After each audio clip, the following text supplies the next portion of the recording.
Welcome to the MNSpiritCast.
Well, hello, everybody. Welcome. Hey, Brandon. How's it going? Not bad. Feels like I haven't seen you in a while. You haven't been here since season 3, man. Yeah, well, same thing with you. Well, yeah, it's been a while, man. We haven't investigated in a while either. So, which actually we have a few coming up. And for everybody watching, this is MNSpiritCast Season 4, the ALL American Paranormal Tour. We are at stop 2 of 50 out of the entire season. This season, we'll be visiting one team or two teams from each state of the United States on the ALL American Paranormal Tour. Last week, we visited two amazing teams from Tennessee, and they were fantastic. And if you guys missed the ALL American Paranormal question, you can see that later and figure out how to answer those to win your prize at the end of the season. So this is MNSpiritCast. I'm here with Brandon, my co-host. Long time no see. Glad able to do a show with you again. We're in Orlando, Florida tonight, and we have an amazing team. So let's not keep the people waiting. First of all, let's introduce our hunters. Here is Amara, one of our investigators. Oh, wait. That's the wrong one. Here's Amara. There she is. And another hunter. This is Tina. Hello. Hello. So welcome to the ALL American Paranormal Tour. You guys excited to be in Orlando tonight? Of course. Now, if only we were in Orlando, right? Yeah. So let's not keep everybody waiting. Once and for all, here is Connie, the founder of Blood Moon Paranormal. Welcome, Connie. You have one over there. You're muted, Connie.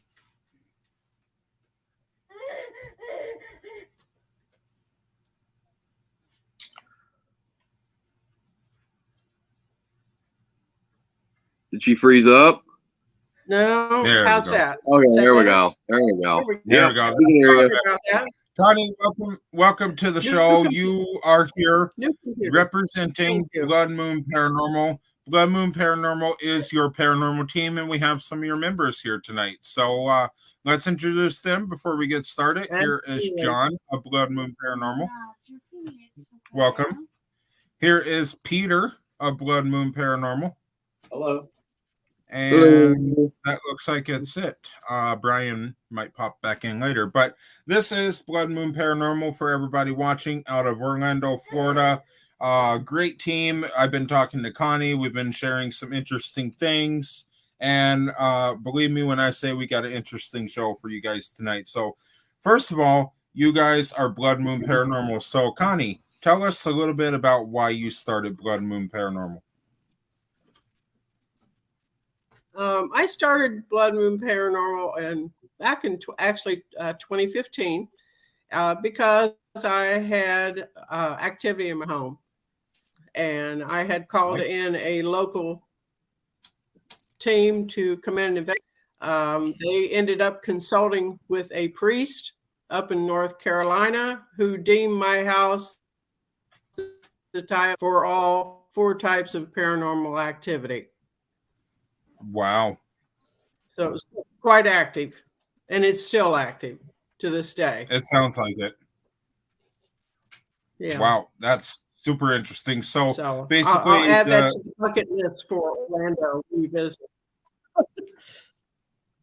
Well, I mean, I did have serious thoughts about making a trip to Orlando after you told me that, but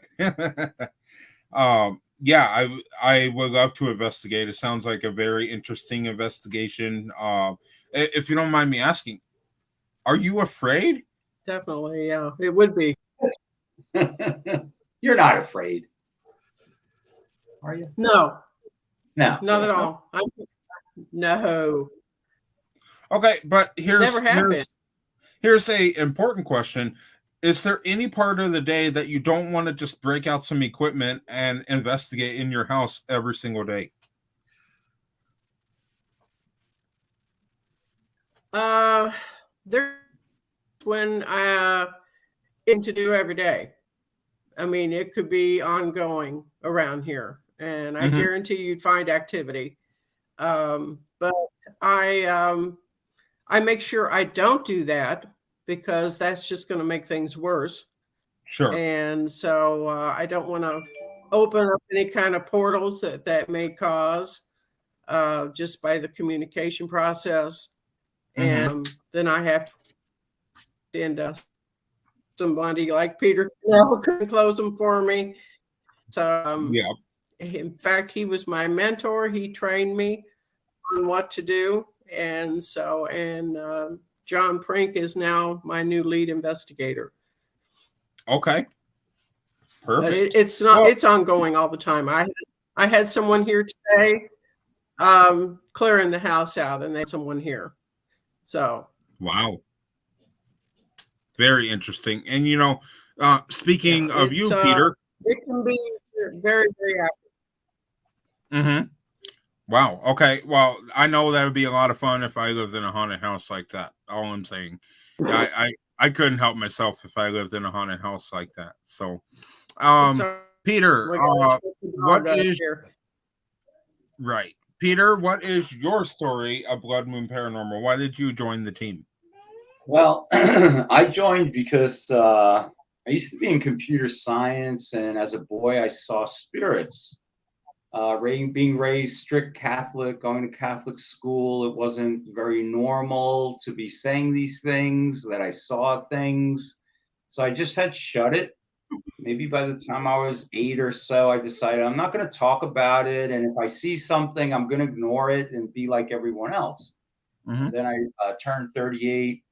I was married with 2 children, and I started seeing things again. So Connie, I became a psychic medium. I came to this town, Casadega, where people have been here for a couple of centuries. They settled this place in the 1800s, and everyone that lives here is pretty much a medium, and they're spiritualists, so they want to prove life after death. So I came here, and they said, oh, you're just like us. You hid your gifts, and they popped open in your adulthood, and come to our classes and we'll train you. So I became that psychic medium. And Connie contacted me because she would do investigations, and then she would leave, and then she felt sorry for the people that were there because she felt like, how do I help these people? So subsequently, through my years of experience, people started contacting me about spirit invasion in their home. And I actually had on my first investigation of someone's home, they had stuff like the husband and wife would go to sleep and the cabinet doors would open. They had a chair in the kitchen that was on caster wheels, and it would be in the living room when they woke up. They had all this stuff. And the woman explained to me that the woman had put a curse on her husband, and said she was going to make him sick and die. And at that time, maybe 25 years ago, I didn't believe in spells. I didn't think that you could do these things, but how wrong I was. It seems like they summon a spirit to wreak havoc on your life, and then they honor it, worship it, give it attention, and it goes off and does your bidding. So as time went through, I had an actual appearance of an angel, and the angel said, this is how you do it. This is how you evict the spirits. When the angel spoke, his lips did not move, but I heard him telepathically in my mind. I asked questions. He answered my questions. So I followed that procedure, that guideline as to help people to not be invaded any longer. Also, sometimes it inhabits their body. They become possessed. So I worked on that. So she would go on the investigations with her team, and I tell her, I'm going to sit in the driveway until you guys all get done and collect your evidence. And then I would go in and I'd say, well, I see this spirit and I see this here, and this is why this and that is here. And then I would cross them over. The first thing the angel taught me was to use our imagination. The angel said that the imagination, you humans build, physical with your imagination. He said, you're very good at it. He knew about our technology and such. And he says, you're very good at this. So to do something supernatural, wouldn't it stand to reason that you would use your imagination? I said, yes. So when I do things, I go into this cartoon world and deal with these spirits in this kind of environment that's more metaphysical. And I talk to them and I tell them, look, you're being lied to, you're being trapped, you're in this realm, and you're fearing going into this light. In many religions, they say a light comes for you after you pass to go into the next dimension or heaven or whatever it may be. And so I tell them, look, you're trapped in this, the light created you, the light is all forgiving. So in a lot of Christian religion and other religions, they say, you're going to be judged at the gates when you get there, and it's heaven or hell. So if you're maybe a terrible person, or you're very nasty in your life and you die and you believe that paradigm of heaven and hell, then would you go to you murdered some people, you cheated people, you did all these things, you're very selfish, and the light comes for you, you're not going to go. These like demonic creatures say, don't go, stay with us, and we'll teach you how to feed on human energy. So, that's what the angel said. In your imagination, open a tunnel of light, tell them the truth that you're not going to be in this judgment, that, all of these things, and the light is all forgiving. And when I do that, I would say 60% of the time, they just go on their own accord. The other percentage of the time, we have to push them out with electromagnetic energy. So we're all like electromagnetic beings. And, I don't know if probably some of you are familiar with a dowsing rod, but, it takes a lot of energy to get to hit my neck with this. But this is the energy in my hand. It's all the way up hitting my neck here. And so, Star Wars, the Force. So this rod can move with energy. So the angel, basically said, you're a spiritual being housed in a body. You're not Peter. You're far greater than Peter. And if you know about this power, then you can wield it. And so he's like, don't hope or believe you can do it, because hope and belief have doubt, and negative energy feeds on doubt and fear.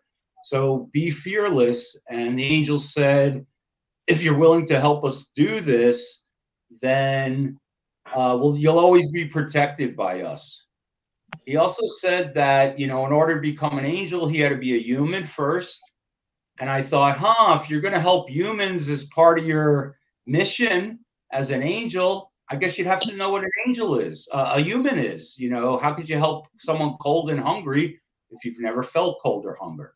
So it made all this logical sense to me. And I just started doing what the angel said, and it works.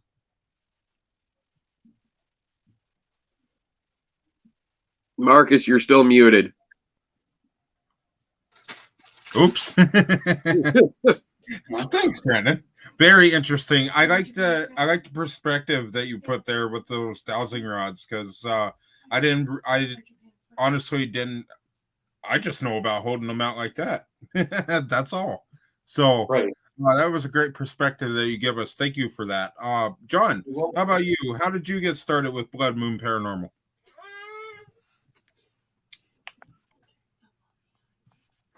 You're muted, I think. It doesn't say he Check, is. check your audio.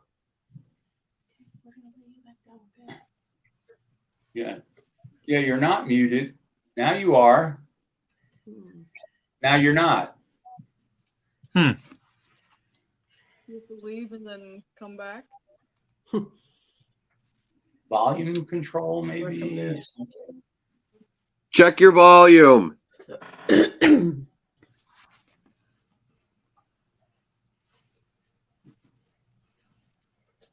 Oh boy. Maybe have him go out and come back in. Yeah. I'll put it over here instead of a chunk. Hi, Peter. Because his was working earlier. It was. Hey, I told him to leave and come back. So a lot of what I do is I became very familiar with portals, and that's why Casadega was settled here in the 1800s. This guy George Colby had a vision of a spirit or some kind of angelic presence came to him, and they were in upstate New York, and they had a spiritualist congregation there, and the spirit told him to come to Florida to find this land. And as I discovered, there's all these vortices or spirals of energy, and they settled here because it's like a way that the dimensions are a little closer. It helps us to communicate better. So I speak to the dead, I suppose, for a living. And what they call the ley lines in the earth, right? Yeah, ley lines run through here, and actually the government has put out maps of the ley lines that crisscross the earth. Casadega is a hot spot, just like the Bermuda Triangle or Sedona, Arizona. That's where all these psychic mediums hang out as well, and they have that go to Cathedral Rock to be in the vortex of energy, and that stuff's real. There's one right here in my office. So when I go to these homes, I use my dowser, and it'll start spinning like a spiral. I was like, oh, there's something going on here. And people usually say, oh, my God, this tragic thing happened here. One time I went in my very early career, I went to a ranch, and this woman's had a nonprofit, and what she would do would be to take in horses and until their dying days, and kind of retire them. Or people would buy a horse and they no longer want it, so she would take them in. And they said they couldn't keep any hired hands there, that the hired hands slept above the tack room, and they couldn't keep anyone for even 6 months. They'd run and leave because they were terrified. And we had activity in there, a lot of activity. And before I met Blood Moon, I brought another active paranormal team to come in and investigate this. Well, when I first arrived there, I was in the tack room, and I said to the woman, my dowser's spinning like crazy, and I feel this presence of a female, a young female. And I says, oh my God, I said, something terrible happened right here in this tack room. The woman gasped, and she says, oh my God. She goes, we bought this property from the state of Florida. And she said, the person that lived here was a convicted pedophile. And she said, when we moved into this place in the tack room, there were 4 cameras on every corner pointing to that location right where you're standing. And I said, something horrible happened here with this little girl. And then subsequently, we did do a paranormal investigation, and we captured, sure enough, like a 3-4 foot a ghostly figure passing right across the camera. And my friend and I, a female, Betty, we were like, hello. Like we could see it. She's a medium in Casadega as well. And we were like, hello. And it kind of turned and looked at us and then went off screen. It just like slowly dematerialized. Wow. First, investigation where I had a team and they could collaborate with what I was saying. And I felt really bad, and I felt for some reason that, the girl was buried on the property and she was still missing. And I just felt like, this is horrible for these parents if they're still, I don't know if it was true, but intuitively that's what I had felt. And I told them on the land, I said, I think it's over here. And they were afraid to dig it up. I don't know if they ever did, but that's the story of that. I've learned a lot through the years, and it's all been pretty much not book reading, but more actual incidents. Wow. Very, very cool. Very cool. John, how you doing? You get it figured out there?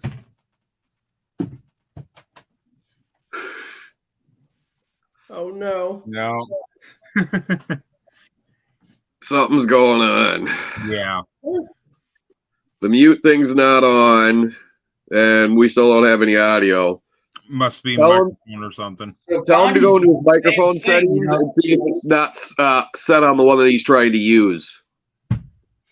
So Connie does the same thing. I taught her what the angel taught me, and she used this internal spiritual self to, if it doesn't go through the tunnel, then you imagine a bubble of, because we're all a piece of the Creator, right? We all have this, as Christianity would say, it's some Holy Spirit within us. And so, the angel said, just because I'm an angel, it doesn't mean I have more God in me than you. You're the same as me. He's like, I'm operating in another dimension. You're just operating in the physical, and I'm in this other dimension. And so he said, don't call on me to fix your problems. You can do the same as me. Just imagine a bubble of God energy coming out and know that you have it and know that you can wield it and know that you've been gifted with this. And if you read in the Christian Bible, it's called the armor of God, and it gives you direction about how to ward off spirits and what facilities are built inside of you. But if you don't believe them or you hope to have them, that doesn't help you. The Creator never hopes to move a mountain. The Creator just moves it. So hope is a positive thing, but it's not enough to evict a spirit. Right. We have to have a knowing of this. And all of you can do it. You're all the same. We're all the same. We just imagine and create just like we would imagine whatever it is in the physical we want to create. We do the same in the supernatural.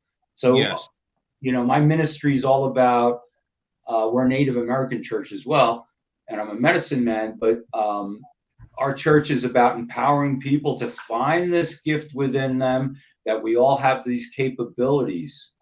I'm not Peter. I'm a spiritual being in a body, and I have more power than Peter could ever imagine. So I like to be inspirational. Can't help it. Very inspirational. Love it. Yeah. And Tina, Amara, Brandon, feel free to jump in wherever you guys want. Ask any questions you guys would like. But I want to move on to what made you guys start investigating. Connie, you kind of said your house made you start investigating. Is that the full story? Or? Pretty much. What happened is I've been able to see spirits all my life. Even as a 3-year-old child, I seen someone sitting on the corner of the bed one morning. Didn't know who it was. I mean, I've just been gifted, and I think it's because I've got a lot of Native American blood on both sides. My grandmother on my mother's side is full-blooded Cherokee, and my grandmother on my father's side is full-blooded Shawnee. Okay. So I don't know if that ties into anything, but either way, my mother was gifted as well. And so it's something I have not feared because I think I've seen it all my life as a child. But I think what I wanted to do was the team that came in to help me, they did such a good job, and I thought I would really enjoy helping other people that's having problems in their solution, get peace established back in the home, and help this need to be gone. Either way, it would be an all-in thing. And we started advertising investigator, you know, purchasing equipment, whatever it is you need to do. And that's when I contacted her, because he's he's a show. Watched him on some of the things that he could do, such as close portals, using rod, and you know, you be gifted to do these things. And I had no idea I had the gifts, but fortunately I do. And so it was very easy. And he was a very good mentor. And then he just turned me loose after about 6 months. And he said, "You're on your own. Let's see if you can do it." Oh no. And so that's what happened. And he's always stayed with the team. We've used him. Who did this, Peter? Yeah, he's always been with Shame us. on you, and Peter. you know, if we ever need You got him, to he's throw some there. people in the pool sometime in the deep end. And on question. Mhm. Right, and that's Well, what he did. He pretty much said, Honestly, "I'm going you know, to Connie, Belize for about a month, and you're." you know, I've checked out your Blood Moon pages and stuff, and you guys look like you have some awesome content. You know, great investigations, all that kind of stuff. So, great team. I can honestly Thank say you. that. So, Peter, you done something right. It's her team. Thank you. I'm just kind of a consultant. Well, you consulted her right. That's what I mean. Thank you. Appreciate that. So, absolutely. And he was Peter, very what good made at what he did, and okay, awesome. Peter, what made you start investigating? Because Connie asked me to do so. Like, I talk with spirits all the time, every day, as my part of my profession. And so I thought it was a good cause to reach out. Like, when I talk to the spirits, I tell them, "Look, I have compassion for you as well. You're trapped. You're the one in fear.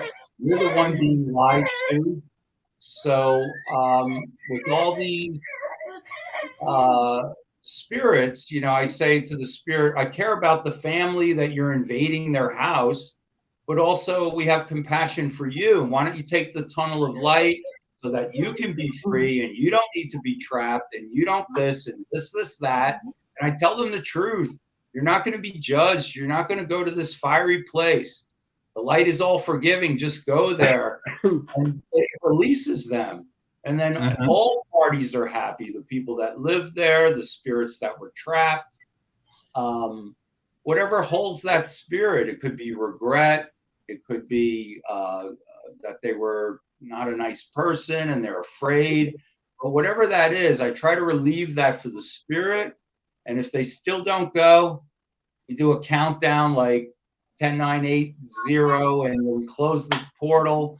And then after that, we're pushing you out with our imagination. We have the spirit of the creator within us, and it's all powerful. And once it's done, Connie, right? Once you invoke the spirit within you, it's done. The first investigation, not investigation, but exorcism I went to after, you know, the lady that the furniture was moving around and such, you know, after I got done, you know, I taught her everything. I said, you know, I can push it out of your house, but what happens when I leave? not sleeping over, you know? So I got to teach you what the angel taught me and just pass the info along. I'm like, you're powerful as me. You can do it, but you just have to know that you have this ability, not hope or believe, but know. And so the first investigation, we got all done. We opened the tunnel. We pushed it out with energy. And she's looking up at the ceiling as I'm packing my bag. And she's like, do you think it's gone? And I'm like, really, lady? Are you serious? How many times I told you, once you invoke that God self, it's done. Either you did it or you didn't. You don't look up the ceiling and go, gee, I wonder. Because she had a minister and priest come and she said it just pissed it off. She's like, I don't want you coming here pissing it off, because after they left, it got worse. So she's like, you're a medium. Maybe you could find out what it wants, talk to it. And so I agreed to go. That was my first assignment. And that's when the angel told me what to do. And, you know, I kept telling her, when it's done, it's done. And I kept repeating it. I said, do you believe in your God self in there? And she says, yes, and I'll do it with you. And I taught her everything. And then when we're done, she's like, do you think it's gone? And I said, no wonder it got worse after the minister and priest came, because you probably looked up at the ceiling and went, gee, I wonder if it's gone. I wonder if they did anything. So I said, perhaps they did something. You know, ministers and priests, they're kind of naive to the spirit realm. But, you know, maybe they did actually do something. But when you doubt, you put a big hole, like, because we create a dome over the house of, you know, godly spiritual energy. It's, you know, the same thing that the apostles used to heal the lepers. You know, Jesus taught them that. So, you know, you do this thing and you call on the God self. Maybe you call on Michael the Archangel if you believe in that. It doesn't matter what culture you are. We'll call on some spirits for assistance. Fine, that's okay. We got to do ourselves. You know, we got to learn how to do this and protect ourselves, because, you know, Jesus ain't coming to the schoolyard today to fight your fight. You know, you got to learn to do this with your own spiritual energy. And that's what I was taught by this angel. And so if you say, gee, do you think it worked or is it gone? You just doubted everything you did. So now you put a big hole in this bubble of protection that you created. Your doubt brings them back in. Maybe you warded them off for an hour or a half hour, and that's why they get pissed off, because, you know, you chased them out and now they're back because your doubt created them. Or let them back through, because negative spirits are all full of, you know, feeding on fear and doubt and pain and suffering, because the people that are infected really suffer, you know. And the who, what, where did it come from? Why me? The who, what, why, where's the inquisitiveness attracts it to you, because it's feeding on all these question marks. Who cares how it got there? Let's just send it away. How about that? Yes. It doesn't have to be anything fancy whatsoever. And the thing I know for sure is that it shapeshifts. It could be appearing as your granny who passed away, or sometimes it gets people believing it's someone that they love and they'll speak to it, and then it changes and it gets more darker and more violent and more energy. So it's like it tries to dupe us into believing it's something that it's not. So when people say it's a this demon or that one or this type, or it's a succubus or a concubine or a blah, blah, blah, I'm like, okay, but it could pose as that as well, because it could pose as dead grandma too. So you can never trust it. The shape it gives you, they're fully able to shift into anything whatsoever. And, you know, people that are really deep into demonology, they read a book and they have pictures, medieval pictures of these demons, and it's a this and a that, and they could study it, but it like taps into our mind, I believe, and it'll show you that just to satisfy something, or this is the most horrible thing I'm scared of. It finds out, it'll appear that way to you. And I feel the same thing with culture and religion. you know, it appeared to me as like Michael the Archangel and told me how to take care of doing the energy and teaching me how to evict a spirit. Mine came as Michael the Archangel because religiously I was brought up a Catholic, and of course it's going to come to me that way. In China, the dragon brings luck. In Eskimo culture, you have the polar bear god. In South America, it's the jaguar. So the creator appears very culturally to what we understand, what we perceive, because if a dragon came into my room, I'd be a little concerned. But, you know, when Michael the Archangel comes, it's very palatable for me. I can absorb it. I can relate to it. It's not scary to me. So I believe that the creator is multicultural. I know for sure, understands all the languages, and is going to appear to us in the fashion in which is comfortable. Mm-hmm. Makes sense? Yeah. Absolutely. There's only been a few. He's back. Interested in things I've seen. Yeah, can shapeshift. Mm-hmm. Mm-hmm. John, did we get our microphone figured out? Let's see. Can you hear me? Yes. Yeah. There we I'm go. able to tell. Yay! Score. Perfect. Now, John, Awesome. how did Can you hear us? Yeah, I could hear you the whole time. Perfect. John, what made you start investigating? I've probably been doing it ever since I was a little kid, since I was about 5 years old. And then I just grew up in a haunted house. Kept researching and reading ghost stories and trying to understand what I was experiencing. And then after a 29-year career in law enforcement, I decided, you know what, I just want to get into this a little bit more. And I retired from police work and moved down to Florida and met Connie when I was looking for a ghost investigation organization to hang out with. Mm-hmm.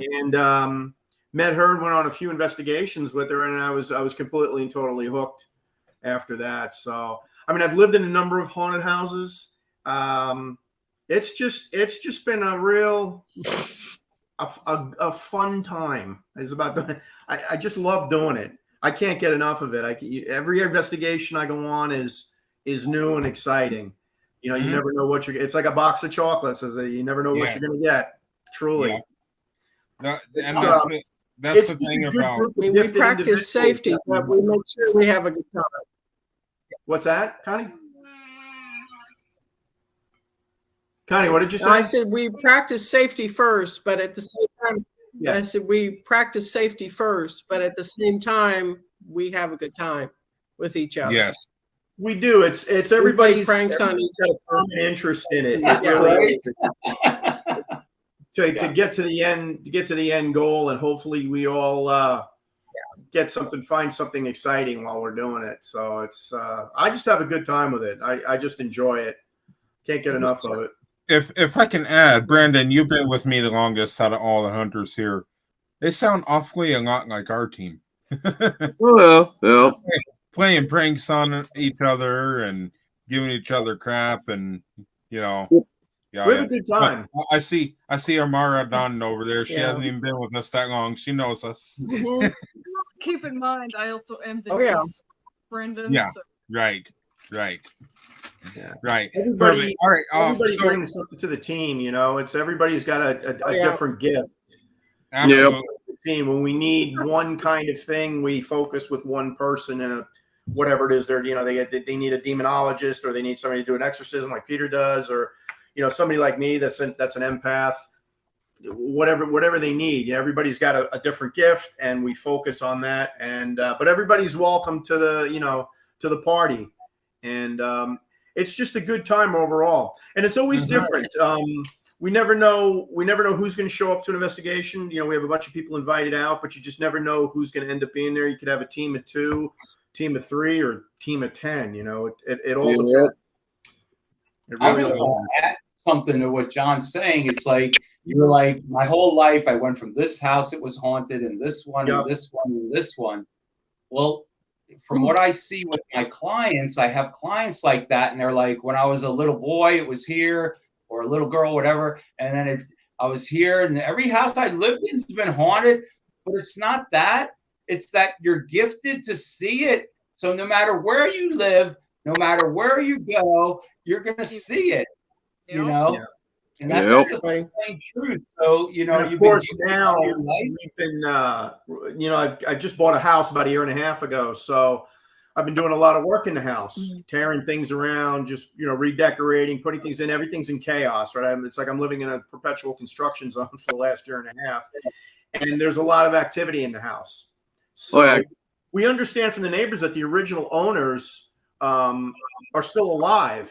So we don't know. I don't know who possibly passed away in this house, but I do hear talking in the house. Things do move around. I've seen what I dubbed the running man. It's a flash, and it literally looks like it's a black flash. You can make it out as a person, and it literally looks like somebody's running through the house. It's incredible. Well, I have a music studio in my house. I'm a drummer in a band, and I was in rehearsing one night, and I looked over, something caught my eye, and I saw this flash go by me, and it had reminded me of something I had seen on one of the ghost shows about a year and a half ago, where somebody caught something on video of what they dubbed the running man, and I dubbed it the same thing. I was just like, there's like no other way to explain it. It was just like a super fast, quick thing, but you could make it out that somebody was blasting through, you know, the house. And then I got to thinking about it, and I was just like, were they really running, or is there something to do with this space-time continuum, and that they were just walking through, and for us it appears like they're running through? I don't know, but it was just interesting to see it. When it happened, I thought a second. I was like, did I really just see what I just saw? That was that for real? And yeah, I went, yeah, okay, it definitely exists, because I've seen it. The dogs alerted us to it. I know it's in the hallway that's behind me. The light on in the hallway behind me. I do occasionally see a flash go by me. That's why I left it on, to see maybe if somebody can catch it. You see this hallway back here, right behind me is a door right back here. Yep, right over there. That's a closet door, and then there's bedrooms between that and a bathroom. Watch that, and watch in the corner in the bedroom right there, in that room where that black space is. That's a master bedroom. Occasionally you will see something flash by. So that's why I've kind of had this like this. I'm kind of messing with the camera because I want to get the best possible angle and see if you can see what I see at times. It just literally looks like something running through. It's pretty cool. Yeah. Hopefully you'll see it. I don't know. We got a lot of activity here tonight. It's pouring rain. I don't know what it's doing up in Orlando, but down here on the Space Coast, I'm over by Cape Canaveral, and it's pouring. It's been storming. It's pouring, and it's thunder and lightning down here. So hopefully that's going to bring about a bunch of activity. That's what I'm hoping. We'll see what happens. But just keep an eye out for that corner back there behind me where that door is. The first time you were here, John, at my house, remember? Yeah. That you went down the hallway where the spare bedrooms are at, and the first thing he said when he came out, he goes, "I just got bum rushed." I got bum rushed. Oh wow! Yeah, by somewhere right up to me, came right up to my face. I was like, "Whoa, what was that?" Like, what do you got going on in this house, Connie? Me and my wife, we bought a house that was built in 2012, and nobody has ever died in it, but we have activity like no tomorrow. They'll turn the fan on our oven off. They've turned electronics off. They've turned electronics on. Moved stuff, and nobody's ever died there. I think what it is sometimes spirits can still be on property, not just in a place. Sure. Absolutely. Instead of maybe the house itself, maybe it's the land. Yep. Because I know sometimes, the land has. For instance, I know everybody. These are like the newest thing, right? These little cat balls. Yep. Yep. Well, I can guarantee you that this thing will go off here at my house. Yeah. See, and with those, we have a different kind. We have a different kind of spirit ball called the orb, and it's made by our sponsor, DeezGhost.com. But those are actually It takes a lot more energy and a lot more force to make that kind of cat ball go off than it does the orb, because the orb's very sensitive. Yeah. So if that goes off, It's then funny how because can you explain it? You know. Mhm. So, but I'll put it behind me back here, but anyway, I had a poor paranormal team couple that was here. I was interviewing, and I said, "Well, my resident ghost that's in the house can push these things off the coffee table on command if I asked him to do that." And they're like, wow. "Really?" And while they're talking to me, and it wasn't one of these. I think something's interfering with her mic because she's talking I about laid that. it there. Something's messing with your mic. Yeah, every once in a while you cut out. Already starting. We've seen that a lot, where the second it's that you start talking about them, it's they'll already start messing started. with the electronics horribly. Mm-hmm. Yeah, I had a woman from California yesterday. We had to hang up and Yeah, call each let's other just see 4 if- times. Yeah, he might. Yeah. Yeah. Anyway, I came to. Amara, I think you're muted. Are you saying something? Oh, there you Oh, I are. can hear her. Okay. So I think she has a question or something.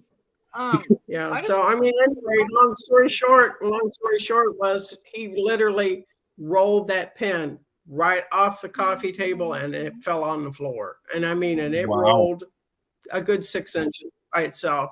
And that girl, she almost jumped in her husband's lap. I mean, it scared her half to death. She goes, "I've never seen anything like that." And I'm like, "Well, around here you will." Yeah. Absolutely. It's different. It's different, but you know, Very, very like cool. I said, I don't. All right, well, Well, it's going off by itself. See, I didn't do that one. nice. I didn't do that. Nice. It's going off. So Paranormal con on camera. look, see, it's going off. Yep, right there. It's going off by itself. Wow. You guys are beautifully lined Yeah. up because I Uh-huh. watched both screens at the same time. Mm-hmm. Yeah. Does somebody here? Can you set that thing off? I know you can. Of course, you want them to. It's when they like to catch you off guard. They went yeah. shy. There's Yeah, always something. we ran into that quite a few times. Look, there it goes. There it goes. There it goes. Yeah, there you go. Nice. Oh yeah, there's always something going on. Very, very cool. So, really quick, guys, we're going to take a short But break. it doesn't. Go ahead, Connie. Sorry. No, I was going to say it doesn't make my house any better for the fact that my lead investigator passed away here in the house in July in his sleep, which very well could be him setting this off. Wow. And it was totally unexpected. And so he hung out here a lot because he caught, look there, it keeps going off. My house, Disney World. And so unexpected, went in there to wait. He had, and so that really freaked me out, and I don't think I've been the same since, because it was something totally unexpected, and so it's kind of like you don't know really that, because he's been with me as long as what Peter Cannell has, since almost day one. Never missed investigation at all. John Wow. never missed. He told me, he said, if I'm in the hospital, But IVs, I'm yanking him out to go to the investigation. I mean, he was totally He was dedicated for it. But That's good. Anyway, That's fantastic.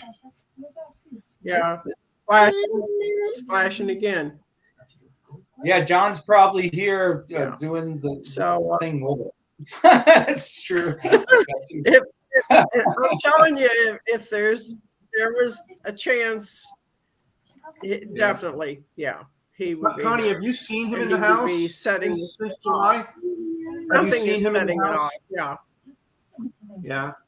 Have you seen any apparitions of John in the house at all? Yeah. Great. I'll tell Boris that. Let me call her mother. We can have them over. I think she said yes. Yeah. I think she did. Yeah. I think her screen froze. They are messing with her horribly. Yeah. What? Yeah. 2 or 3 times. And I one.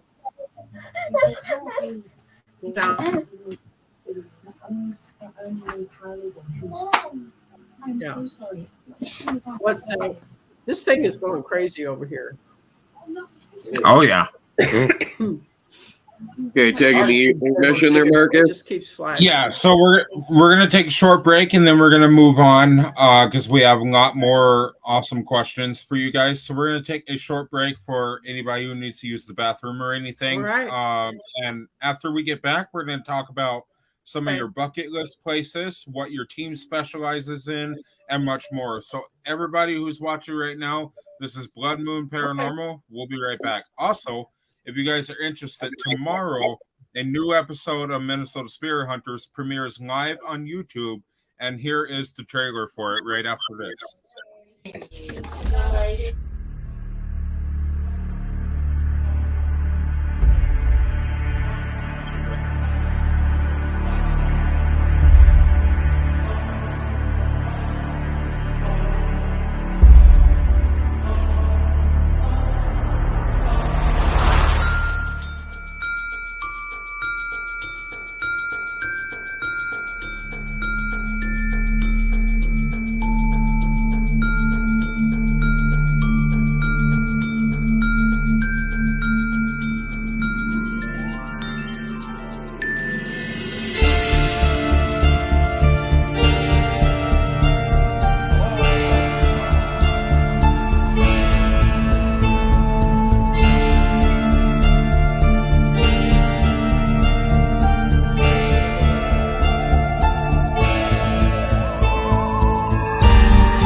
Welcome to Isani, Minnesota. I've gone really loud in my head when I Peter. Peter. Where's all the Peters?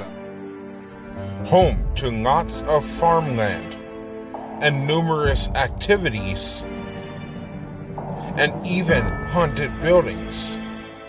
But nothing compared to the activity of this Isani County gym.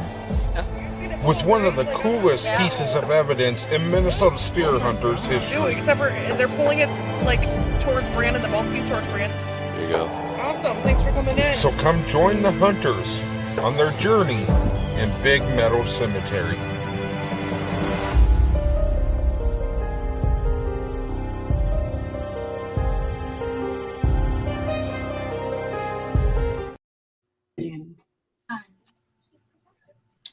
Welcome back to the show, everybody. Hope you guys enjoyed our preview for our next episode. You can catch that live on YouTube tomorrow at we're not sure what time yet, but we're back here with Blood Moon Paranormal, Peter, John, and Connie. And now we are going to talk about yeah, I actually saw that, so everybody can see if the ball goes off. So there's no possible way she can make it go off. So everybody keep an eye on that, as well as John's back room back there. Can you line them up like in the middle so I can go up and down and watch both spots? Sure can. Thank you. There you go. And then Brandon, so I'm going to have you take the floor, and let's talk about their top 4 bucket list places of Florida. So I'm going to go use the bathroom. Okay. So I know that a lot of times when you get into this field that you end up coming up with a bucket list, places that you really, really want to go investigate, you know, and we would like to know what you guys' are. That's a good question. Well, there's I was going to say there's an antique shop that I was telling Connie about, that the one that's in Micanopy that had a murder in it. There's been some, I guess the owners were murdered some years ago, and there's been a lot of activity inside the store ever since that happened. So I had reached out to the owners, and they weren't too keen on having a team come in to investigate, but I would love to get in there someday and wander around that place and see what we could come up with, see what we could find. Yeah. Yeah. I forget what the name of the place is. I want to say it's called the Emporium. It's like an old shop or something, like a not a warehouse, but more like it was like a mechanical building of some sort where they manufactured things. Like, I think it was like a steelwork building, something along those lines, or maybe like a wood shop or of some sort. It's a huge building. I can't remember the square footage on it, but it's really tall. It's like 2 or 3 stories tall. It's wood. It's, 100 and maybe 30, 40, 50 years old, something around the late 1800s. I guess it was both one of the original structures over there. And just an interesting building, and it's got a funky vibe. I mean, when you get in that building, it's like, like the hair on your neck stands up. There's something definitely going on in there. Yeah. Yeah, and then the hotel that we were in, when we had our last meeting, that was at the Casadega Hotel. That's supposedly, Peter, we were talking about that. That's supposedly a really, really haunted place. The hallways at the top. Yeah. I don't know how office up on the second floor, and there were ghosts all over the place. Exactly. The bedrooms and stuff up there. There was something going on up there. I don't know how keen they are on having a team come in, though. That's just that would be another spot on my bucket list. I think they have in the past, and I think they would. You think so? Next to room 2, there's a bathroom there. They're haunted there in the bathroom. Yeah, well, what happens is, because it's a hotel, I mean, they would have to literally clear that place out, right? I mean, they would have to have no guests on site when we were doing actually, maybe during the week you could, because the hotel closed. Well, they don't close to guests, but usually the hotel's packed on the weekends. But if you go like a Tuesday, Wednesday, sometimes they don't have any guests there.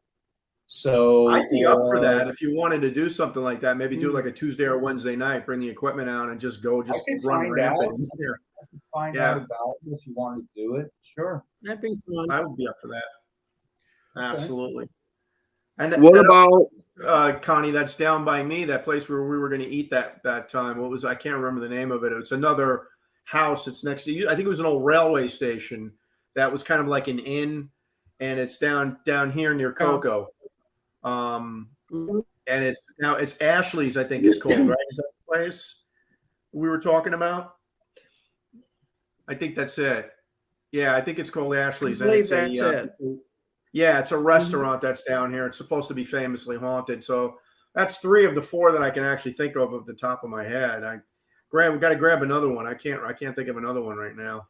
There's a How about book called Haunted Places in Florida. Have you ever? I mean, there's that tons one? of them. Yeah. Well, we Yeah, investigated the Hollywood Hotel. Remember, Peter? We investigated the Hollywood Beach In Hotel. Hollywood. That was very haunted. Yeah. And the jail. The jail, Stark. We had a lot of activity there. Yeah. Oh, that Yeah, would be and interesting Stark. too up there. Yeah. That I would be actually had interesting. something run its fingers up my back there at that hotel while I was Yeah. laying Oh, in bed really? trying to take a nap. Yeah. Fingers up my back like that.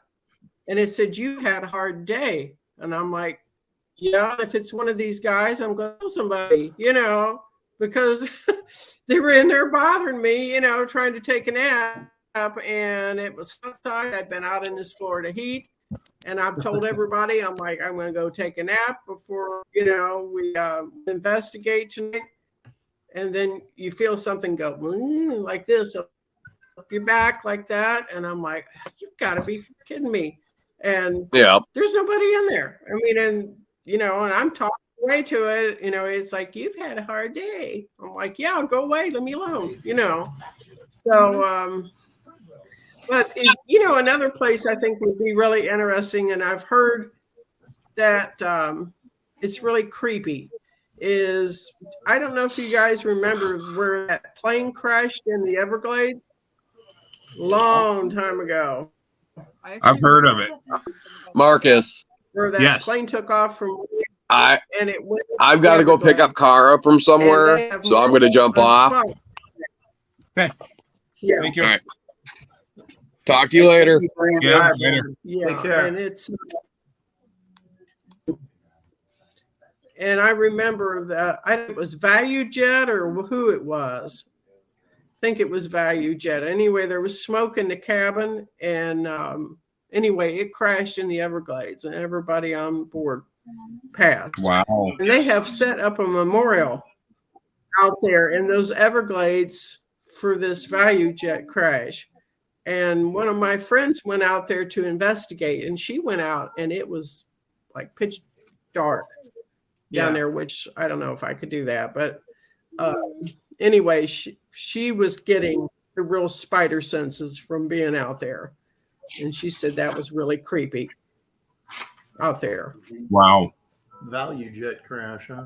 So that might be an interesting place to go and investigate. Even during the day, it might be, worth looking into.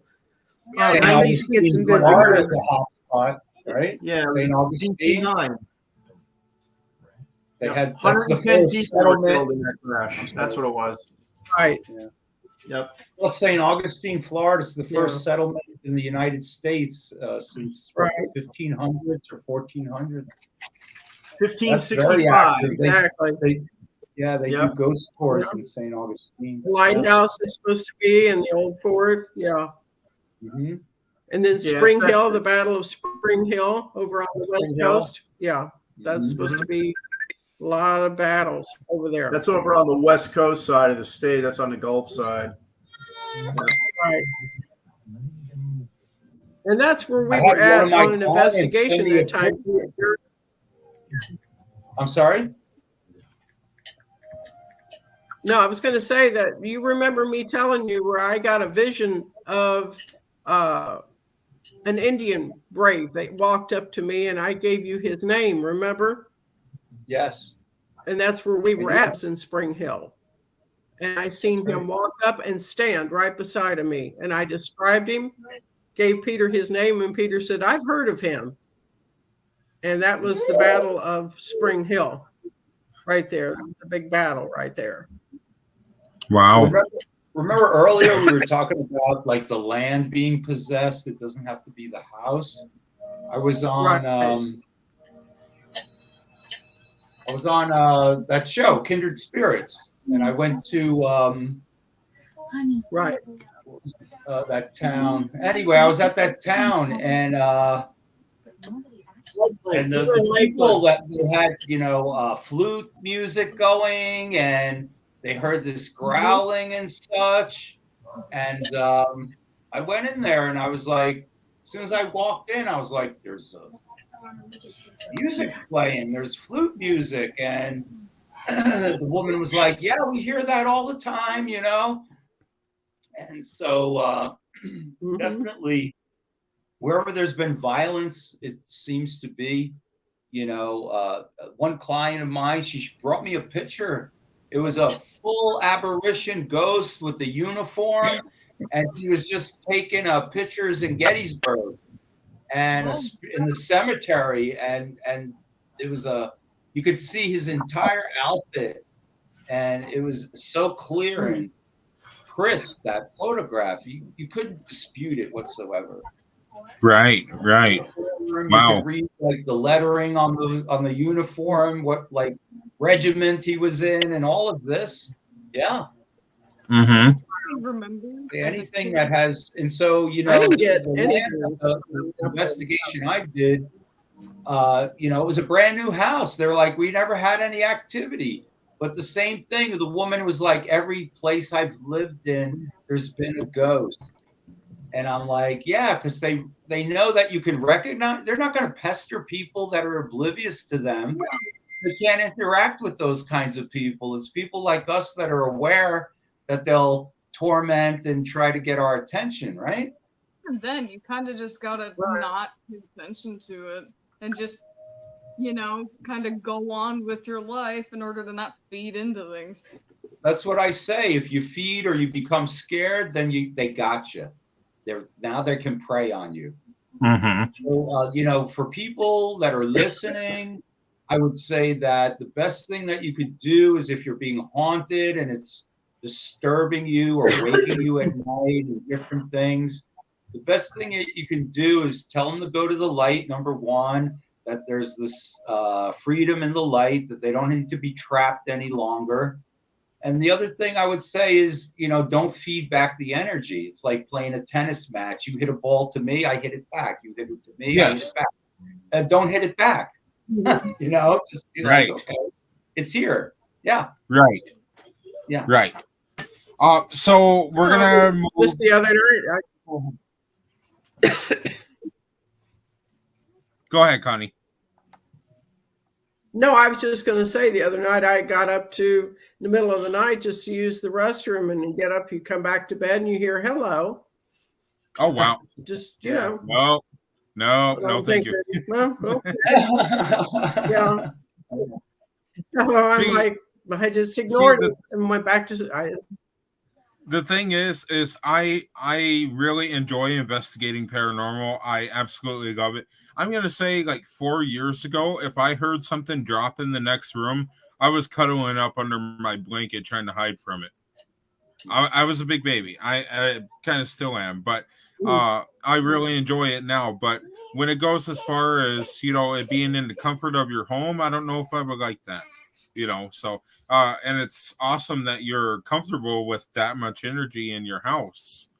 You know, it would be fun to have that much, but I wish them well on their journey, and I just bubble them out your internal power, and just believe in that, know that you have it, and just send them away and wish them well. That's what I do. I mean, my office is in my home as well here in Casadega, so I have people coming in and out, clients coming in, they leave spirits behind, and I always like send them on their way and say thanks for coming. The invitation is expired. Right. How about you, Tina? We haven't heard from you. Are you sensitive as well? Am I? Yes. I am a little bit. I grew up in a home that was haunted, and I seen some things, but I was 13, so I don't know what I saw at the time. Okay. I saw like a shadow man, but at the time, it just scared the heck out of me. And we had ghosts and stuff that we saw in the house, but I haven't seen anything for quite a while. Okay. I have a question for you three, actually. Okay. So, have you obviously we're all kind of a little bit sensitive here to specific things. How would you go about explaining things about seeing things in your dreams and astral projecting? Oh, things in your dreams. I totally know that spirits can enter our dreams. Is that just much more gifted dream-wise? Like I can pop into other people's dreams if I want to, and I also get them. Okay. Just any, I don't know, pointers or anything on that at all? On how to either block people out. To push people out while you're dreaming? I would say is that you have to take control of the dream and realize that you are dreaming so that you don't become a victim of the dream. Rather, you become the master of the dream. Yeah. What? That's not my main problem. Is I'm a lucid dreamer, so I consistently do that.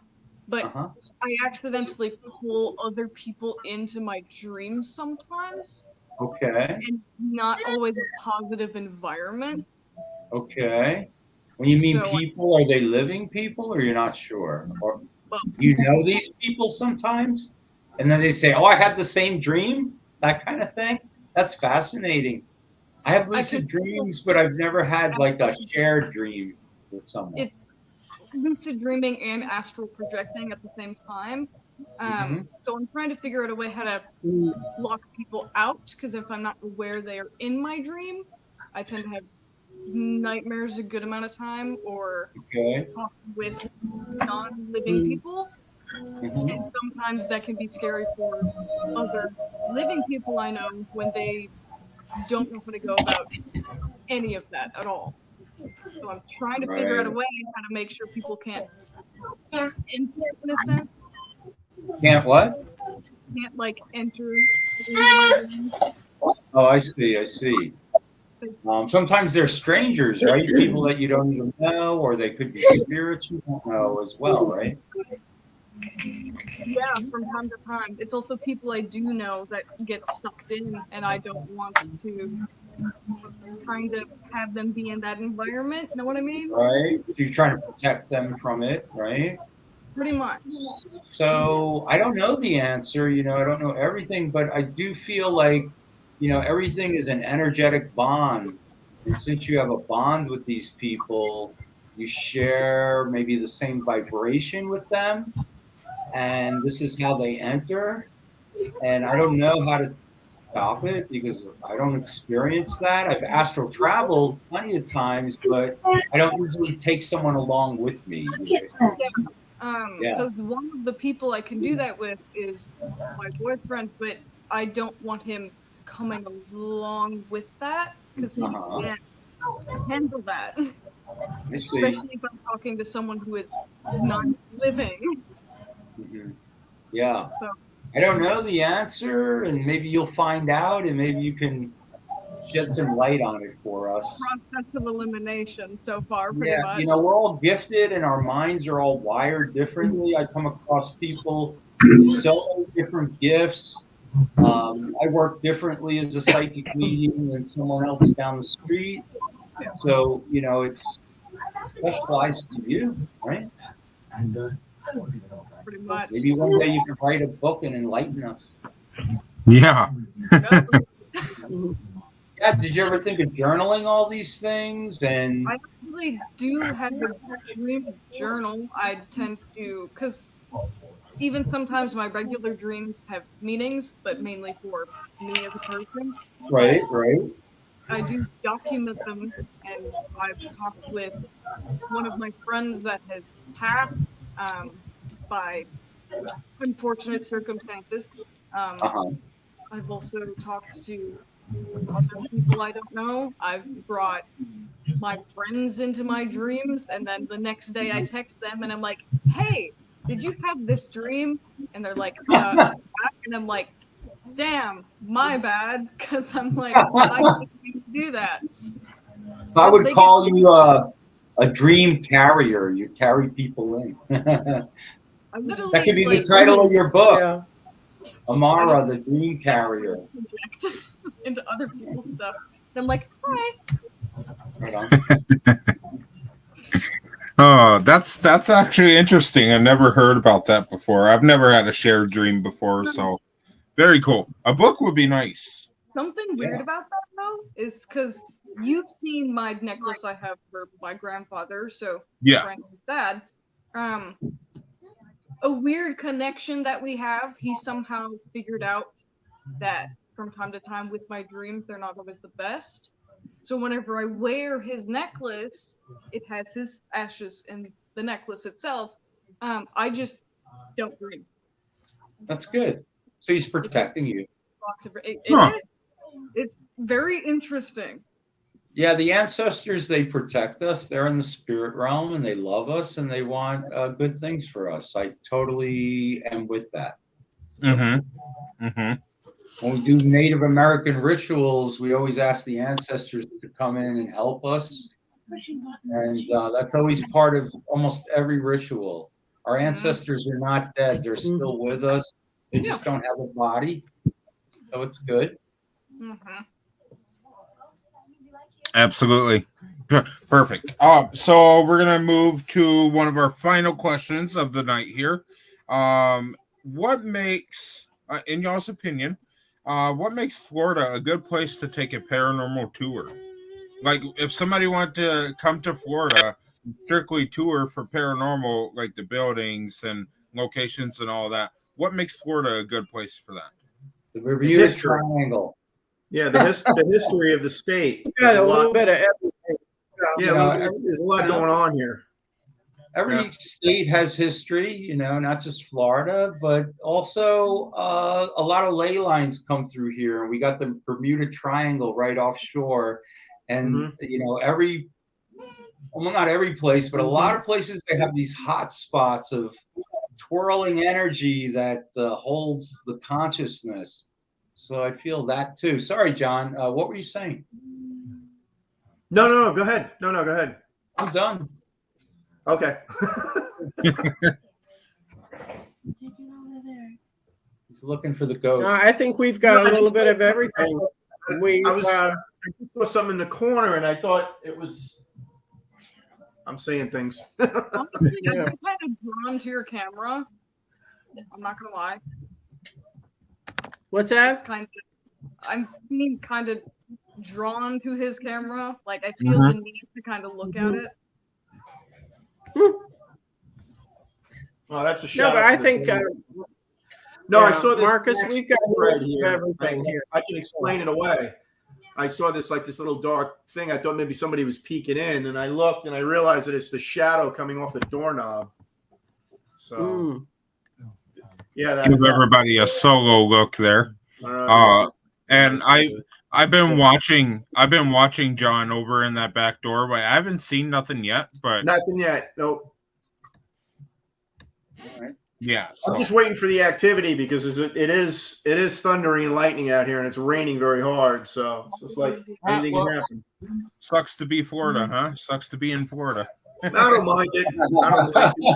In a few months, it's going to be blazing hot here. So it's a few days of rain. It's what keeps the place rub green. Rub it in.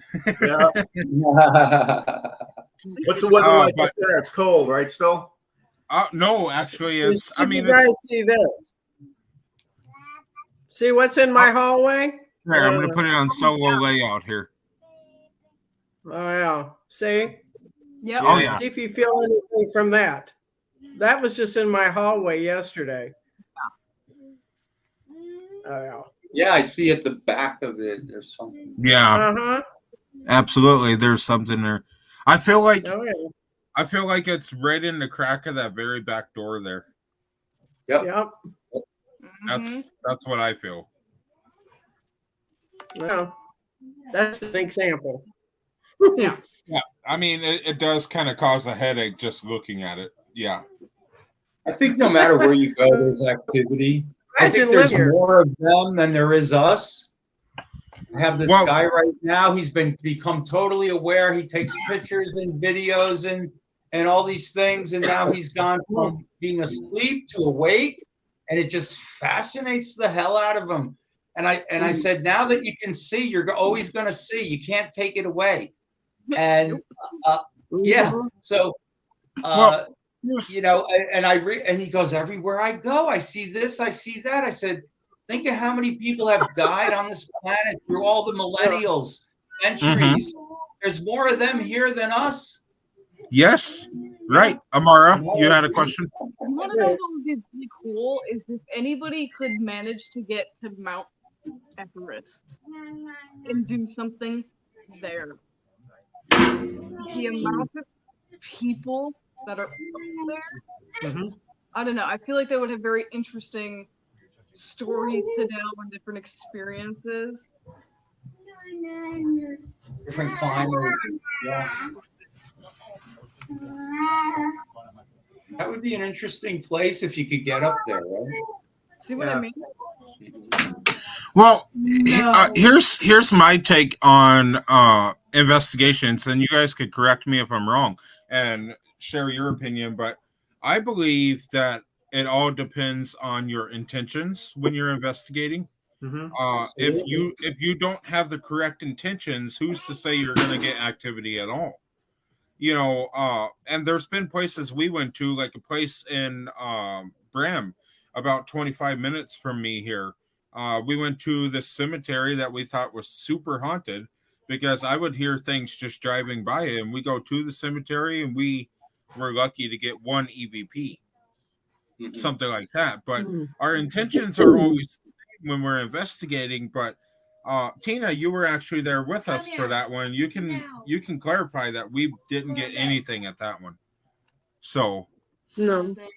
Yeah, and so like I was saying, our intentions are always the same usually at an investigation, but generally in a full investigation, if your intent is to communicate and help the spirits, I feel they're going to be more open to speak with you.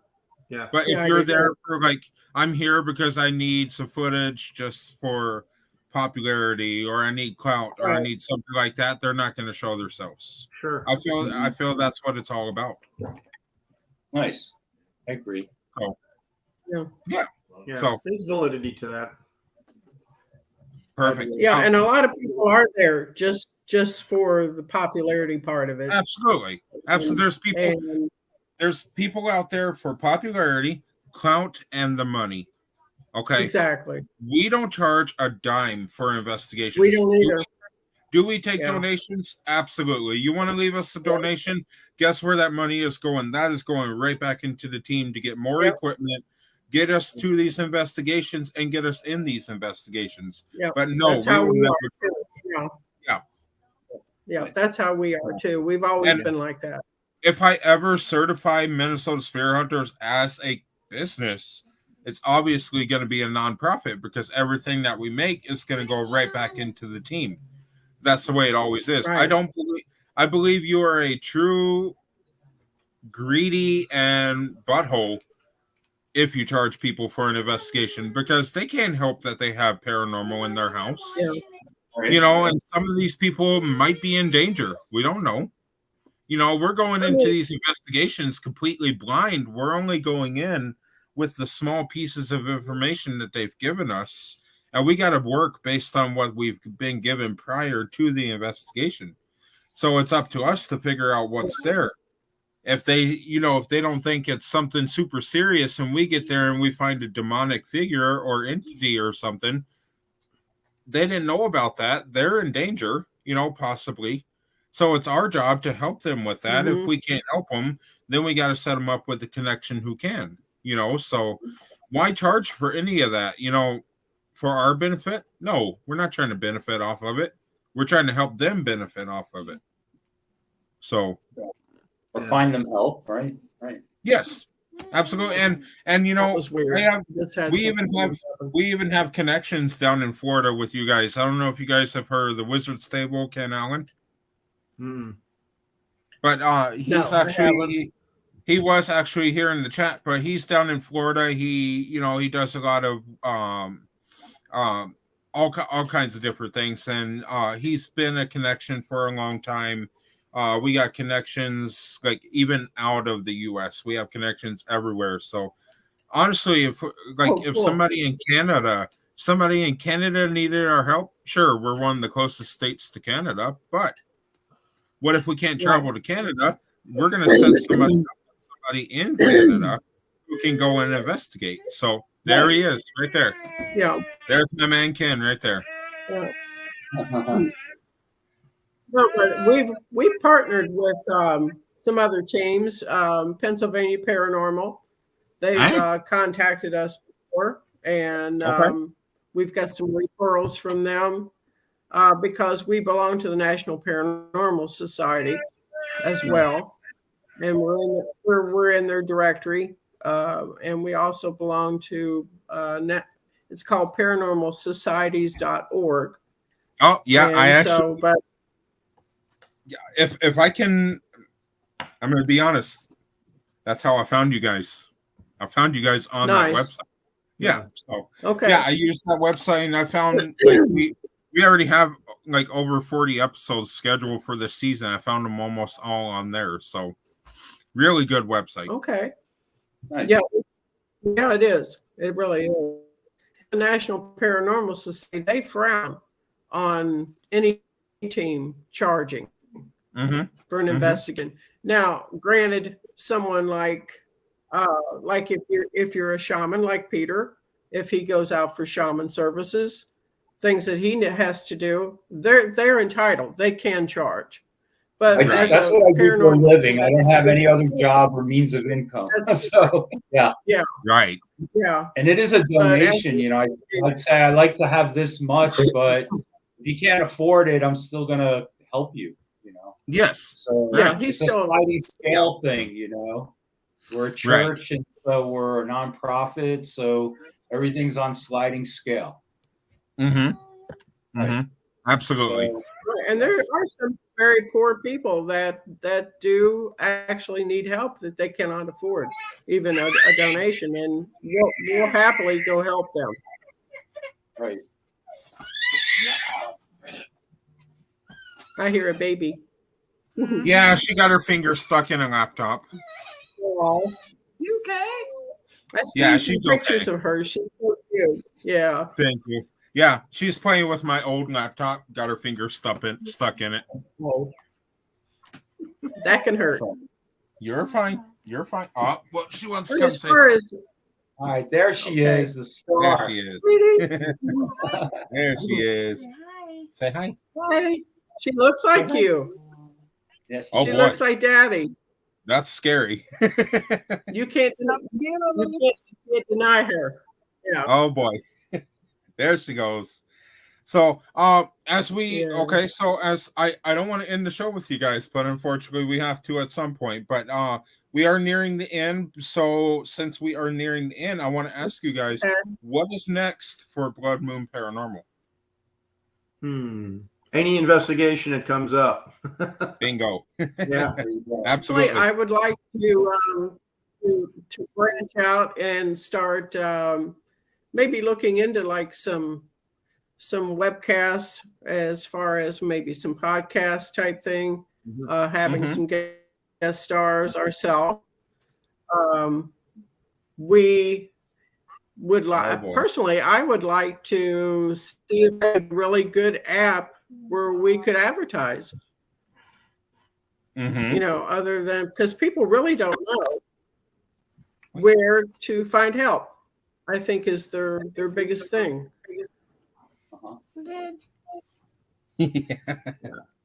Yeah, you waving. So, and we would love to help you with that, Connie. If you want to send, I know I have a lot of your links already. And by the way, if anybody wants to check out more of Blood Moon Paranormal, we're streaming to 3 locations right now. All 3 locations has their links in the description, so please go check them out. Give them a like, follow, whatever you got to do to show some support, because give me that back. That's what we're all about. We're all about para-unity here. So show a little bit, go follow them, show some love, and let's make this possible for them. Now, my last question before I turn the floor over to anybody else. What is one piece of advice that any of you would give to a newcomer in the field? Be open-minded. Great one. Definitely be open-minded. be interested, be engaged, and come interested. Yeah, I mean, come interested. Come, yeah, just have fun with it. I would say don't get sucked in where it starts influencing you and damaging you. I had one woman, she was very deep into, she was in Jacksonville Paranormal Team. It got so deep with her, she started having physical ailments with it. She had heart troubles and she was younger and got more sickly. So, you know, I would say, yeah, like John says, have fun with it. Try to be more lighthearted. And of course, curiosity and passion goes with all of it. Yes. But, you know, if you feel like you're getting sucked into it a little too deeply, that it becomes integrated in your life too deeply, then more than likely you probably want to break off from it. And you have to be normal, you know, like Amara was saying that, you know, you can't let it take you over, because if you do, it will. And when I teach like the psychic awareness classes here, you know, when I teach like mediumship 101, you know, I teach that, oh, you want to open up and it's not just fairies and angels and butterflies, you know. And so a lot of people here in Casa Vega, they teach about the fairies, angels, and butterfly, and everything's just wonderful. But there's always a dark side to things. So to be careful not to get sucked into that. I had a real good friend. He was a medium here, and he actually had to go to the mental hospital because he was being pestered and there was too much going on. He wasn't sleeping. They were poking him at night, keeping him awake. And he needed to take a break and get out of it. And, you know, eventually he had to be put on some medication to make it go away. Eventually got off that medication, thankfully. But I've seen it ruin his life, and I've seen it ruin some people's lives. So to be cognizant and aware of that, I think is a good thing. Absolutely. I think one thing I can add is one thing I was going to add is I think we'll never know everything. No. And I think it's a continual learning curve. Mm-hmm. And I mean, we know a lot more than what we did 10 years ago, but I don't think there's ever going to be a point where everyone has found all the answers yet. But it's a lot of fun. It can be scary if you let it be scary. It's not like you see on TV, on the ghost shows. There might be some nights we go out and nothing happens. It's totally quiet. And then there's some nights when we have went out and we did not expect much activity at all, and it was full blown from the time we walked in. Two investigators knocked out. Wow. Investigation. We really didn't expect that. And we could not get a pulse. And that really and it just depends on, you don't know, walking into times. Sometimes the clients are not totally honest with you. I've found of them can be, but a lot of them cannot be as well. One of the cases in that particular situation. And he was a 20-year-old guy and went from a standing position and totally knocked out cold. I remember that. And so Wow. people throwing up in the front yard. It was just not good. And so come to find out, and Peter, I think I consulted with you on this because the lady had not told me that she had a gentleman standing there that staying at her house that he had practiced one of the island magic Yeah, Voodoo or been whatever, practicing right? it, and he stayed Right. upstairs. So yes, and Peter said, I'll come get it out, but and so she wouldn't for him to come even help her. I mean, even just a charge of gas, which is nothing. No, she said, no, I'll just live with it. So, but I mean, it can be dangerous, but then again, it can be a lot of fun. Yes. Yeah. But I mean, I've seen some really creepy things. Even what's that? No, that's okay. I just wanted to elaborate on what you said initially. I didn't hear you. You're cutting out a lot, so I just wanted to elaborate on what you first said. That we'll never know everything. I used to be in science. We have quantum physics. We have multiple dimensions, and science says we only perceive 1% of what is. This solid universe, this dimension here, is only 1% of it. And we, as humans, we think we know everything, but it's actually like looking through a dark curtain to the outside world and seeing shadows going by and saying, oh, yeah, I know everything. Yeah, right. We're only seeing 1% of what is. We didn't understand atoms 100 years ago until we got an atom splitter. And, we didn't understand anything about virus or bacteria until the microscope was invented. So as we get technology, I feel we get closer and closer to understanding more. Yeah. Maybe it's 2%. So, can I ask you guys something? Sure. Did anybody hear like a knock not too long ago? Oh, that was me on the desk doing solid. Oh, okay. It's not solid. It's not just solid. You gone. Right. I have a habit of doing that whenever I talk about the three-dimensional world. I knock on the desk. Yeah. Perfect. All right, guys. Well, we absolutely appreciate you guys for being on the show tonight. It was a lot of fun.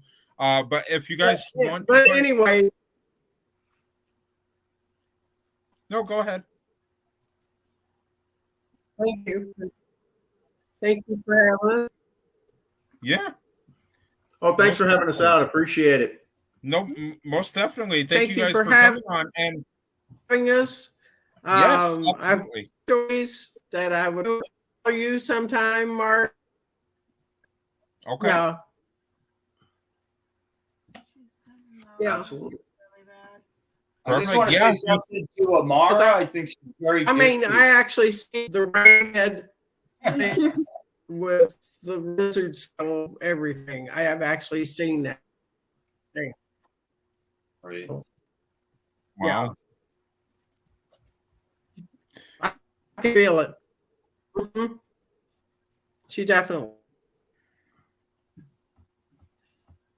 Maybe share a few things, things I'd like. Just continue at another time. Mm-hmm. Yeah, and just message me, and we would love to have you guys back on the show again. All you gotta do is message me. We'll get you back on the schedule. So that's all there is to it. So, all right, guys. Well, everybody who is watching, we appreciate you guys watching our show every single week. This is episode 2 of season 4 with Blood Moon Paranormal. It's been an absolute pleasure.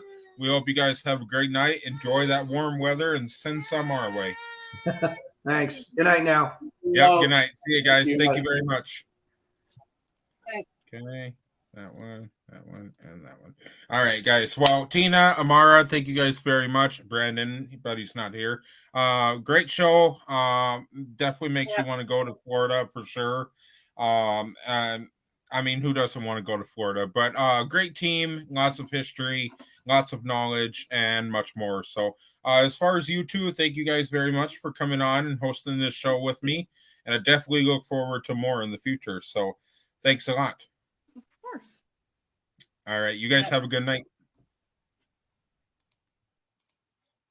All right, guys. Well, we appreciate you guys watching this episode of MNSpiritCast in Orlando, Florida. Last but not least, tonight we have one last thing, and that is our All American question. Now, if you guys don't know what it is, we introduced it last week. Basically, each week we're going to have a question about the previous team. Whoever has the most answers right will win a prize from our team at the end of the season. So all you have to do is remember what we ask, or watch the show and try to remember the questions. So today's question is about our previous guest, Black Pearl Paranormal, part 2 of episode 1. So who remembers that show? If you remember, when did Black Pearl Paranormal start their team? Simple question. I'll put the question on our Facebook. You can answer it right there on Facebook. Submit your answer, and whoever has the most right answers, closest to 50 at the end of the season, will win a prize. So when did Black Pearl Paranormal start their team? Last week's question: what was one of Dark Spectre Paranormal Research's go-to places?